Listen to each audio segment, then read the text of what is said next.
Hi hello and welcome to coffee with Sara. ஒரு weekend ஈவினிங்ல ரொம்ப போர் அடிக்குது அப்படின்னு ஃபீல் பண்றப்போ தான் சாண்டியாகோ டவுன் டவுன் கிட்ட இருக்க கேஸ்லாம் குவார்ட்டர் அப்படிங்கிற இந்த இடத்த போய் பார்க்கலாம்னு முடிவு பண்ணோம். இந்த இடம் வந்து டவுன் டவுன்ல இருக்கக்கூடிய ஒரு ஹிஸ்டாரிக் பிளேஸ் அப்படின்னு சொல்றாங்க. இங்க பாத்தீங்கன்னா கிட்டத்தட்ட நிறைய பில்டிங்ஸ், கிட்டத்தட்ட ஒரு 94 பில்டிங்ஸ் வந்து விக்டோரியன் பீரியட்ல வந்து கட்டியிருக்காங்க. அதாவது 1830ல இருந்து 1900க்குள்ள. இப்போ இந்த பில்டிங்ஸ் எல்லாமே பாத்தீங்கன்னா வந்து ரெஸ்டாரண்ட்ஸ், ஷாப்ஸ், என்டர்டெயின்மெண்ட் வென்யூஸ், இல்லைனா நைட் கிளப்ஸ் அப்படின்னு சொல்லி எல்லாமே வந்து அந்த மாதிரி ரன் ஆயிட்டு இருக்கு.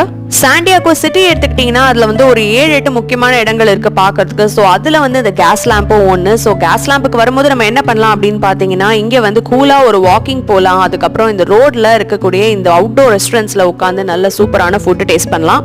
மொத்தத்துல வீக்கெண்ட் வைப்ஸோட நல்ல ஒரு பார்ட்டி பிளேஸ்க்கு போனோம் அப்படின்னா இந்த இடத்துக்கு வரலாம். அந்த மாதிரி ஒரு நல்ல ரிலாக்ஸேஷன் ஸ்பாட் இது. இன்னும் உங்களுக்கு நிறைய விஷயங்கள் சாண்டியாகோ பத்தி, அமெரிக்கா பத்தி தெரிஞ்சுக்கணும். மறக்காம காஃபி வித் சாராக்கு லைக் பண்ணுங்க, ஷேர் பண்ணுங்க, சப்ஸ்கிரைப் பண்ணுங்க. டாடா, பாய்.